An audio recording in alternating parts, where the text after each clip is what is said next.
السلام عليكم ورحمة الله وبركاته، ازيكم يا حبايبي؟ يا رب تكونوا بخير. دايما بندور على طريقة لأفضل وصفة شوربة جمبري زي الجاهزة وأحسن كمان. النهاردة هنعمل مع بعض شوربة الجمبري بطريقة سهلة وبسيطة وهتعجبكم جدا جدا، زي اللي بتتعمل في المطاعم وأحسن كمان، ومقاديرها سهلة وبسيطة، وهيطلع معانا طبق شوربة ممتاز جدا، ريحته مالية البيت وطعمه حلو قوي. بصراحة يا جماعة وبدون مبالغة الطريقة دي أحسن طريقة ممكن تعمليها وأفضل بكتير من الجاهزة. ما تنسوش بقى لايك للفيديو لو عجبكم واشتراك في القناة عشان يوصلكم كل جديد من إشعارات القناة. هنسمي الله ونصلي على الرسول وهنبدأ على طول الوصفة بتاعتنا. أكون بقى مجهزة كمية الجمبري اللي أنا هستخدمها، دي الكمية الموجودة عندي حوالي ربع كيلو. هكون بقى مجهزاها ومحضراها ومنضفة طبعا الجمبري كويس جدا.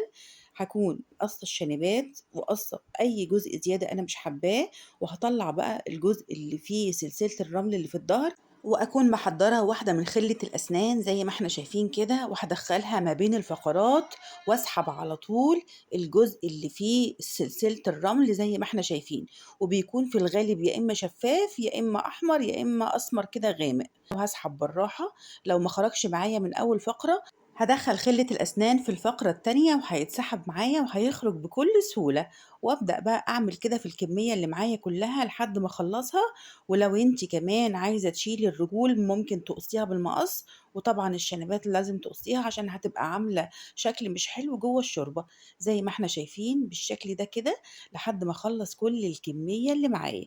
وعشان نشتري جمبري طازة وفريش يا بنات لازم يكون لونه رصاصي غامق زي ما احنا شايفين كده في الفيديو، او يكون رصاصي فاتح. ابعدي عن الجمبري اللي لونه برتقاني او فسفوري كده غامق، ده دايما بيكون مش طازة. خلصت تنظيف كل الكمية اللي معايا وشطفته كويس جدا بمية وليمون. الجمبري يا بنات مش محتاج نقع ولا حاجة، بتشطفيه بس بمية وليمون. اكون بقى محضرة الخضار اللي انا هستعمله، من كل نوع خضار وحداية بس، يعني فلفل اخضر وحداية بحباية واحدة بس، فلفل الوان واحدة بس، حباية طماطم واحدة، ومعلقة توم كبيرة، وبصلاية صغيرة واحدة بس برضو، وكام عود شبت على بقدونس. وفي حلة كبيرة على النار هناخد المكونات بتاعتنا دي، وفي معلقتين زيت كبار هننزل بمعلقة التوم الكبيرة بتاعتنا وهنحمصها كويس لحد ما نشم ريحتها.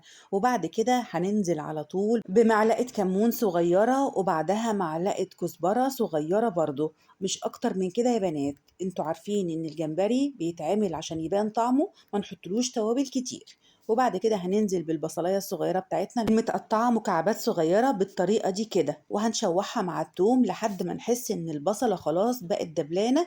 احنا مش عايزين نحمر البصل لحد ما يغمق لونه، يا دوب بس البصله تدبل. وبعد كده هننزل بقى بشويه الفلفل بتاعنا، سواء بقى فلفل رومي او فلفل الوان، احمر او اصفر، المتاح عندك. مش شرط يعني الفلفل يكون الوان، لو عندك اخضر خلاص مفيش مشكله. ولو عندك كمان قرنين شطه ممكن تقطعيهم حلقات كده وتحطيهم، هيبقى طبعا تأثيرهم تحفه جدا. هنقلب بقى الفلفل بتاعنا مع البصل والثوم وناخدهم تشويحة كده خفيفة لحد ما نحس خلاص ان الفلفل بتاعنا بدأ يدبل كده على خفيف. وبعد كده هننزل بقى بمعلقة شطة كده لو انت عايزاها سبايسي، مش عايزاها سبايسي خلاص هتشيلي المكون ده اساسا ومش هتضيفيه.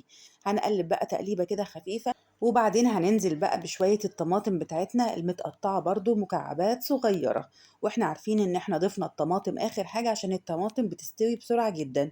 وبعد كده هننزل بحبة الشبت والبقدونس، وهنقلب بقى تقليبة كده كل المكونات على بعضها. وهنجيب بقى الجمبري بتاعنا اللي محضرينه ومجهزينه، وهننزل على طول على الخليط ده واحدة ورا التانية كده، ونشوحه بقى تشويحة لحد ما يبدأ يظهر لونه كده الجميل، اللون الفسفوري بتاع الجمبري ده الحلو ده الأورانج الفاتح. ونقلبه بقى تقليبة حلوة كده زي ما احنا شايفين، وما نزودش في التقليب عشان خاطر الجمبري لو استوى اكتر من اللازم عارفين ان هو هيجلد وهيبقى بيقطم كده معانا وهيبقى مش حلو. هي تقليبة كده، ونكون محضرين 3 كوبايات مية سخنة، وهننزل على طول على الجمبري بتاعنا. وشرط اساسي يا بنات المية تكون سخنة كويس جدا عشان الجمبري بتاعك ما ينشفش معاكي وطعمه ما يبقاش حلو.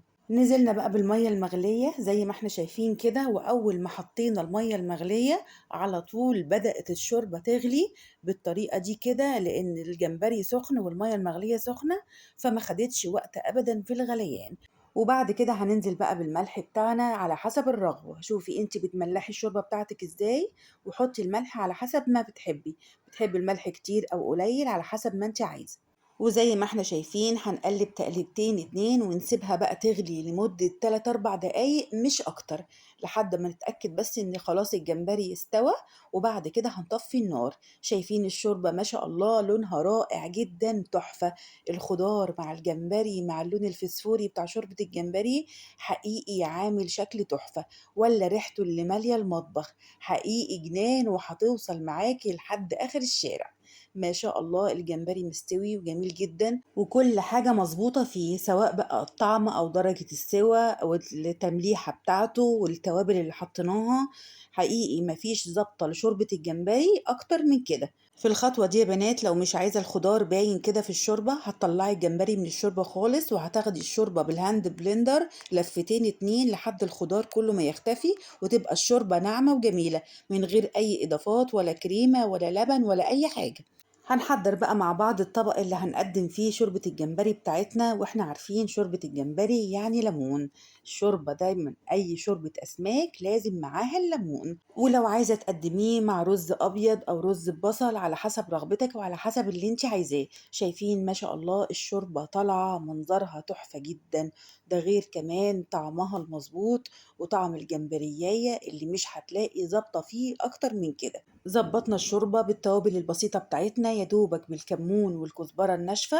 حقيقي ظبطت الشوربة بتاعتنا. واوعي تحطي حبهان وورق لوري، الورق اللوري والحبهان بيحسسك دايما ان انت بتشربي شوربة لحمة، فدايما بنكتفي بالشوربة بتاعتنا بالكمون وبالكزبرة. حقيقي بتظبط الطعم جدا وبتخليها ولا شوربة المطاعم.